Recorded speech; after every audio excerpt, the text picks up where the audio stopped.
Well, I'm delighted to be joined by three-time world champion Mark Selby. And Mark, the most important question at the moment, are the family safe and well? They're good, Mark, thanks, yeah. So, we've just been staying in. The only time we've really been going out is if we need a shot, probably doing it once a week or once every 2 weeks. Other than that, just keeping ourselves indoors and keeping safe. Because, unfortunately, it's horrible times we're living in, isn't it? Oh, it's terrible. I mean, I'm watching the news every day. Obviously, try and keep updated, see what's going on. Crossing my fingers, hoping the figures are going down day by day. Doesn't seem to be the case at the moment, but yeah, it's difficult. I mean, it's terrible for the NHS. I mean, what they're doing at the moment is a fantastic job. You know, the workers there putting themselves on the line every single day, putting themselves at risk every single day, knowing they can catch this and potentially even die themselves. So to actually go out and do that and be fighting for us is amazing, really. I don't think we can thank the NHS and the key workers enough, can we? I mean, we go out on our street every Thursday night, 8 o'clock, and give them a clap, but we just cannot thank them enough, can we? No, that's right. Like I said, we've been doing that every week, every Thursday, taking the little one out, clapping. She's been wearing a rainbow T-shirt just to support the NHS. Like you say, that's all we can do at the moment. I mean, me and my brother-in-law have come up with something, trying to get a few things signed, auction things signed from big celebrities, and we're going to try and do a GoFundMe page and get people to to bid on things, or even just buy a ticket for £20 and try and raise money that way to try and raise something for them. So yeah, I mean, obviously, even after this, you know, obviously you sort of take for granted what the NHS actually do until you come in a crisis like this and see what they actually are doing for you. You sort of forget about how good they actually are, and obviously how respectful you need to be for them. Well, let us know about the auction, Mark. We'll certainly support that as well. And obviously, changed times. Your daughter, have you been turning your hand to being teacher? Yeah, I have, mate. Yeah, I mean, it's been difficult. I mean, she's 5 now, so she's sort of understanding a lot of things. But yeah, me and Vicky have been sharing the homeschooling.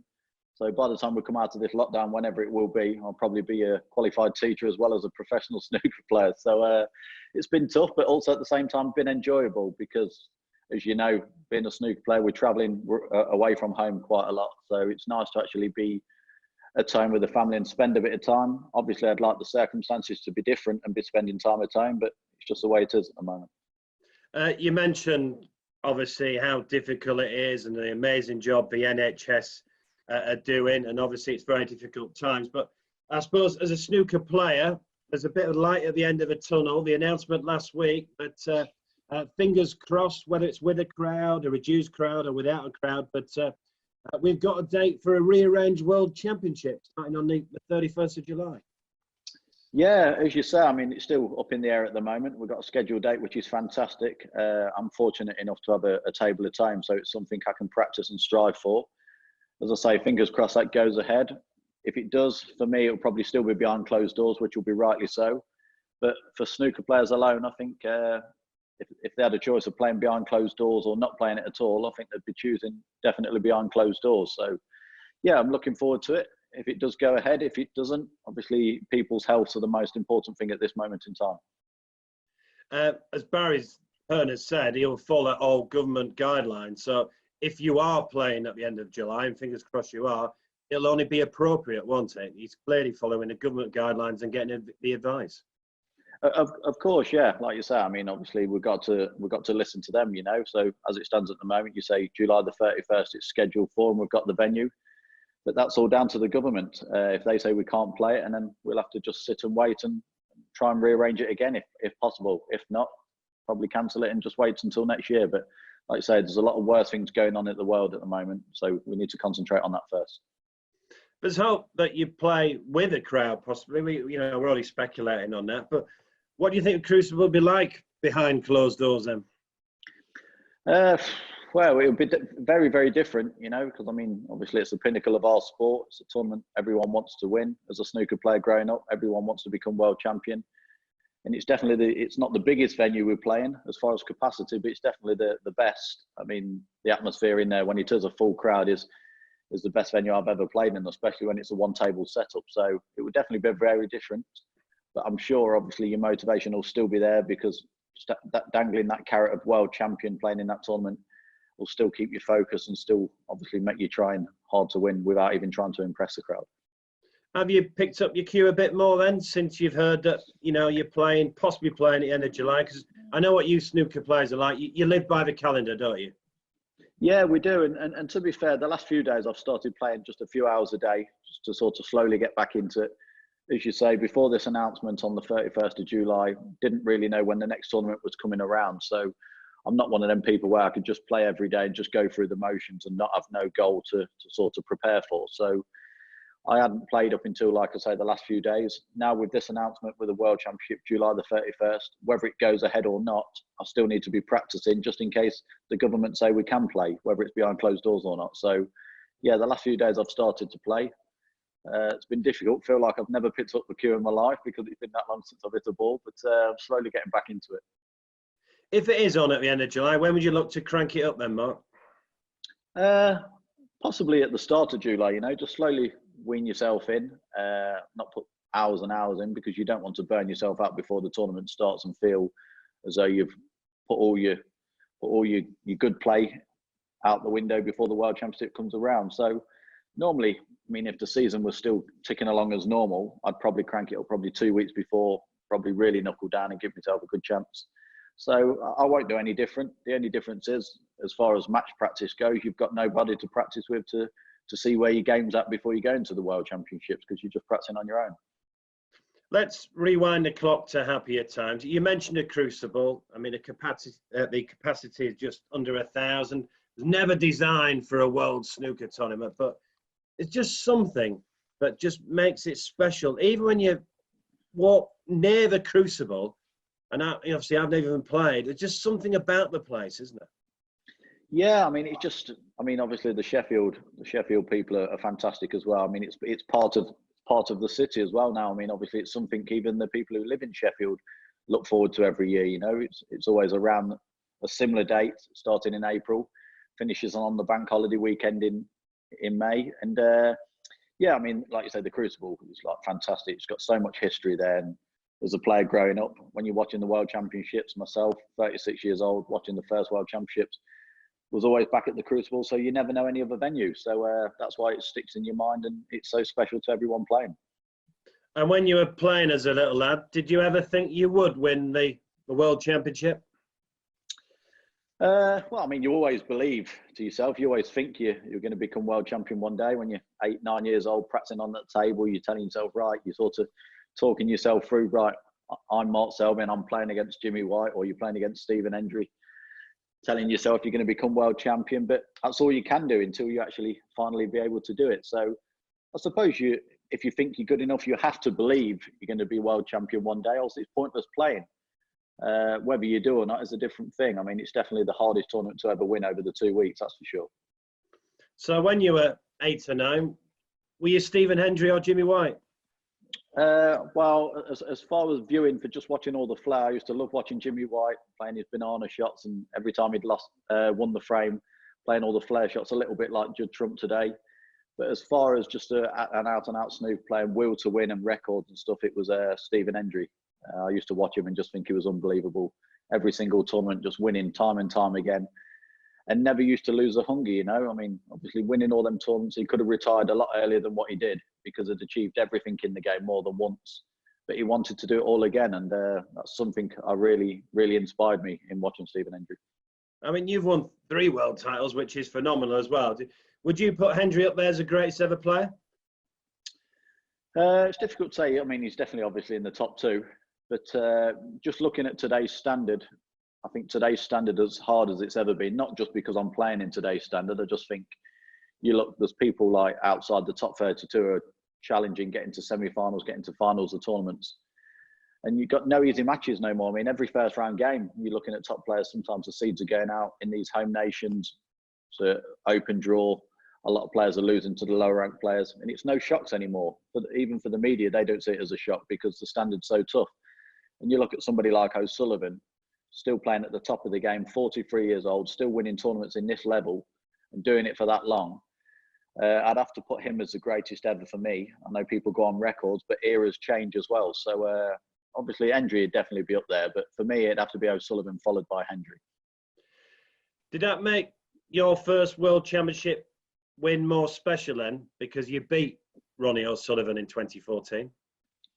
Most definitely, yeah. I mean, obviously, don't get me wrong. People prefer it when Ronnie's not in the tournament because they see it as a little bit easier. It's never always easy, but people look at the tournament, see Ronnie not in it, and they think, oh, we've got more of a chance. But for me, I'm completely the opposite. I'd rather him be in the tournament, whether he's in the same half or not. If you go on and win a tournament and you know Ronnie was in the tournament, then you know you've done something right. And I always told myself if I was to become world champion one day, if I could predict who I wanted to play in the final and predict that I could come out on the winning side, it'd definitely be O'Sullivan in the final. And that's what happened. And when you played Ronnie in 2014, you had a really tough semi-final, didn't you, against Neil Robertson? That was a mammoth semi-final. Ronnie had breezed through his quarter-final, hadn't he? He had won with a session to spare. Yeah. Breezed through his semi, won with a session to spare. You were the underdog as well. And overnight, you were 10-7 down, weren't you? At one point, you were 10-5 down as well. So did you always think you could beat Ronnie in that final? Yeah, I mean, I've always believed no matter what the score, it's something my father installed into me when I was a young kid. He always said to me, look, no matter what the score or no matter how far you're behind, never give in until that last ball's potted. He says, because snooker's one of them games where so many different things can happen on a table that you need to sort of be focused and ready to pounce if things do go wrong, even if it looks like your opponent's going to win the match. He says, just a little list of things like a kick or a miscue, anything like that could happen. So you never give in until that last ball potted and you're shaking hands. And to be fair, having lost my father when he was 16, just when I turned pro, that's always stayed with me. It's always something I've always remembered him telling me. So in that final, even though I was so far behind, I thought to myself, look, who knows, I may never get to a final again. So there's no way in the world I'm just going to lay down and just let Ronnie walk all over me and go on and win it. So I thought, at least, even if I don't win it, I'm going to go down fighting. So my never say die attitude probably come from my father, and that helped me get back into the match and go on and win. Did you think of your father then when you were trailing in that final? Was he an inspiration? Yeah, I mean, he's always been an inspiration, to be fair, all my career. Because like I say, just as I turned pro, he passed away. So he'd never seen me play one professional game. He's always seen me play just amateur snooker when I was a junior, but never seen me play as a professional. So it's always something that's inspired me every single tournament to go in and always keep them thoughts, obviously, what he was telling me, and try and just make him as proud as possible, you know, because I know if he was looking down on me, he'd probably be really proud of what I've achieved and sort of listen to everything he told me along the way. So what did the first world title mean then, Mark? Yeah, I mean, it means everything. All them blood, sweat and tears, what you've put in over the years on the table, all them sacrifices you've made when you're 18, 19, all your friends are going in town, clubbing, asking you to go, and you've got a tournament the following weekend and you're sort of telling them, no, you're just going to stay in because you know you want to get up early the next day to practice, to give yourself the best chance for the following week. I was doing. So obviously, don't get me wrong, I'd have loved to have gone out with my friends and partied and had a few drinks and stuff like everyone does. But it depends what you want in life. And I always wanted to be a snooker player. And I told myself I was going to give myself till about 26 or 27 years old. If I got to the top 16 by then and I was winning tournaments, then great. If I was like dropping on and off the tour at 26, 27, I didn't just want to be a journeyman and just earning a few quid here and there and just looking for where my next bill's going to come from or where my next bit of money is going to come from. I thought, if I get to 26, 27, knuckle down, give myself every chance. If I was good enough, great. If I wasn't, I can hold my hands up and say, look, I've given myself every chance to try and be as good as I can possibly be, and then find another job if that was the case. But fortunately enough for me, it wasn't. Do you think that attitude has made you such a, take this the right way, a scrapper? You love a scrap at the Crucible, don't you? Yeah, I think so. And I think obviously it's because I've come from not a great financial background. My father didn't really have that much money. I owe a lot to Willie Thorne's brother, Malcolm, bless him, who sadly passed away many years ago. He sort of took me under his wing, was putting me in tournaments, paying for me to go in tournaments and sponsoring me from when I was 15 up until about 16, 17, just to try and help me to play in as many tournaments as possible, because I wanted to play in them, but my father financially couldn't support me to play in every single tournament. So it was nice of Malcolm to do that and give me the chance to sort of get onto the professional tour and obviously playing these tournaments to improve, playing better players. So obviously knowing I've come from that background, not really having nothing, to sort of doing really well, and obviously having a nice house now, a great family, obviously money in the bank, sort of makes you respect things a lot more, and also makes me makes me scrap, like you say, on the table, because I've gone from having nothing to sort of realising what it is when you have got nothing. You know, it's difficult. Because you can need 4 or 5 snookers and you don't give up, do you? Yeah, I mean, depending where the balls are, you know, I mean, it's not because obviously I just want to try and do my opponent's head in, but if the balls are in a good position, then I always back myself to think I'm capable of getting 2 or 3. So I give it a chance, and why not? And I also know if you do go on and win them frames, what it does to your opponent mentally as well. 2016, before we talk about the final, you ended up having a real scrap with Marco Fu, didn't you? I mean, we had the longest ever frame at 12 all. It was 15 all as well in that semi-final against Marco Fu. But in some of those frames, it was clear you were not giving up. Yeah, I mean, what I vaguely remember from that semi-final, I don't think it was a fantastic semi-final from either of us. I don't think neither of us played the top of a game.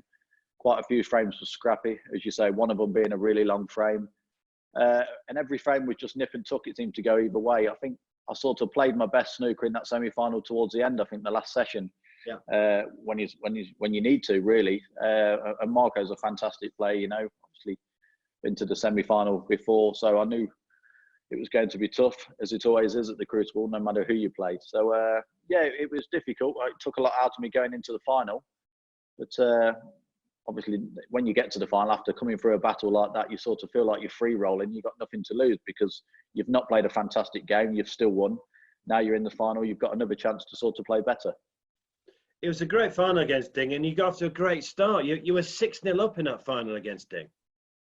Yeah, and I remember the night before as well, after I'd beat Marco, my tip was really low. And I said to my friend Bobby at the time, I said, look, this tip, I feel like it's like got no life left in it. There's certain shots I feel like I can't play. And he said to me, he said, look, if you're feeling like that and it's in your head mentally, you need to change it. And I was like, well, I don't really want to change it the night before a big final. But he said, well, you either change it and then you're really happy with it, or you carry on knowing you can't play certain shots, which is obviously not going to be a positive going into the match. So I remember being at the Crucible still about midnight, just changed it. One of my friends changed the tip and I was still in there till about 1 o'clock, just hitting balls, trying to bed it in a little bit. And it was probably the best decision I ever done, because going back the next day, there was shots that I felt I couldn't play against Marco. I was playing against Sting. And as you say, got off to a great start. I think I went 6-0 up, missed a blue down the side rail to go 7-0. And I think if I go 7-0, I'll probably win the session 8-0 and may have won the final a bit more comfortably. But after that, Ding won the last 2 frames, I remember, to get out 6-2. And that sort of gave him a little bit of a kickstart. And then after that, he come back at me tremendous. And I think at one stage, it might have even gone 12 all, I remember. Ding was playing fantastic that year as well. What did it mean then to win the second title then? Yeah, I mean, obviously it meant everything, you know. I'd lost it. In 2007, I got to the final for the first time, lost. Never knew whether I was going to get there again. As you say, I get there again 2014, played the greatest player to ever play our game, or I think in Ronnie O'Sullivan. Come out on the winning side was unbelievable. So if I'd only won it once, at least I can say, look, I've been world champion. Nobody can take your name away from that. But to get to the final again was a massive achievement. And to win it for a second time was unbelievable, really, just to win it a multiple time. Because, as I said earlier on in the interview, to win that tournament is probably the hardest tournament to win, physically and mentally, over the 2 weeks. So yeah, incredible really for a second title. And after winning it for a second time in 2016, 13 minutes after clinching the title, your football team, Leicester City, did the impossible dream and won the Premier League title. What a double. I know, incredible. Because there's a guy who was sat next to me where my seat was. I think I was sat on the yellow side, and the guy who sits in the crowd, a guy called Brian Wright from Coventry, is a Leicester fan, and he kept telling me every time I walked to my chair after the frame were finished, he kept saying, "Oh, like Leicester's like it's 0-0, Spurs and Chelsea 0-0." So I knew that if like Spurs needed to win to still be in the hunt. And we went to the interval. I think me and Ding, it might have been 14 all or 15-13. And I said to my friend Bobby, I said, "Oh, what's the score with the football?" He said, "Oh, it's still 0-0 at the moment." So I said, "All right." And I'm going out there and I'm sort of thinking about this as well, where I'm at the table. Every frame he's telling me, he says, "Oh, like I think the Spurs went 2-0 up, I think." And I thought, well, we're not won it yet. And then next minute I've gone back after a frame 2-1, and then it finished 2-all. And after I potted the winning ball to beat Ding, I've gone back to my chair and he said to me, he says, "Oh, Spurs drew 2-all, Leicester are champions." And I thought, well, winning the world for a second time, I didn't think it'd get much better than that. But my home city, who I've supported for many, many years, and went there as a young child with my father, winning the Premier League, I never thought it happened at all. So to have that on the same night was unbelievable, really. 2014, when you won a title, Leicester City had a victory parade that day because they just got promoted to the Premier League. And then 2 years later, you win the title, and on the same night, Leicester City do the unthinkable. I mean, they were 2,000 to 1 to win the Premier League. People were saying they were going to go down, yet you won the Premier League. Phenomenal. Yeah, it's incredible. And especially, like, you got to give a lot of credit, as well as Claudio Ranieri done an amazing job. I think you have to give a lot of credit to Nigel Pearson as well. The year before, we was 10 points off relegation, bottom of the league with about 13 games to go. And he managed to turn it around to keep us up. And then at about 5 or 6 games into the new season, didn't do great, got sacked. Claudio come in, and I'll hold my hands up. I was one of the few people to say I don't think he's the right man for the job. And now I'm eating my words, you know. Obviously, a few months later, we were Premier League champions, which was unbelievable. Unfortunately for me, I managed to miss both of them. Obviously, I wasn't there on the parade 2014, and I missed obviously being there when they won the league as well. But it was great. I managed to go to the Everton game at the end of the season when they got presented the Premier League trophy, and Andrea Bocelli was there singing Nessun Dorma as well on the pitch. I'll never forget that. It's a special memory. And you've been brought on the Leicester pitch before as well, haven't you, with your trophy? That must be a special moment as a Leicester City fan. Yeah, very, very special. You know, I'm quite good friends with one of the ex-Leicester footballers, Alan Birchnell, who played for Leicester many, many years ago. So he always comes on at half-time and does all the team talk and the comparing, and does all the auction things and money-raising things, what people have done. So every time when I've won a tournament, one of the big 3 majors, he always gives me a ring and says, "Well done, we'll have to get you down on the pitch." And for a while, I had a little phase where I was doing really well, winning the UK, winning Masters. I think people were getting fed up of me, seeing me on the pitch. I thought, all right, Mark, don't milk it. We've seen you once. We know you won it. We watch you on the TV. But no, I mean, it's nice, you know, because like you say, being a Leicester lad, born and bred, supporting them all my life, to actually go on there and parade and just getting that standing ovation is a nice feeling. And that night in 2016, when you're in the final against Ding, you were getting a few text messages, weren't you, off a few of the Leicester players? Yeah, I know Vardy quite well. I text him a little bit. So he was texting me, as I say, Alan Birchnell, a few of the lads. So, and a few of the people from behind the scenes at Leicester was wishing me all the best. So, it was nice, you know. I mean, obviously, Leicester seems to be quite a good city for that. You've got Tigers as well, who seem to be a really good rugby team. The last few years have not done as good, but now Leicester winning the Premier League title, they're always going to be known as Premier League champions. So, and this year they're doing well as well. Before the league got postponed, it was in the Champions League spot as well. So, yeah, who knows? They could win it again one year. 2017, you joined a very exclusive club.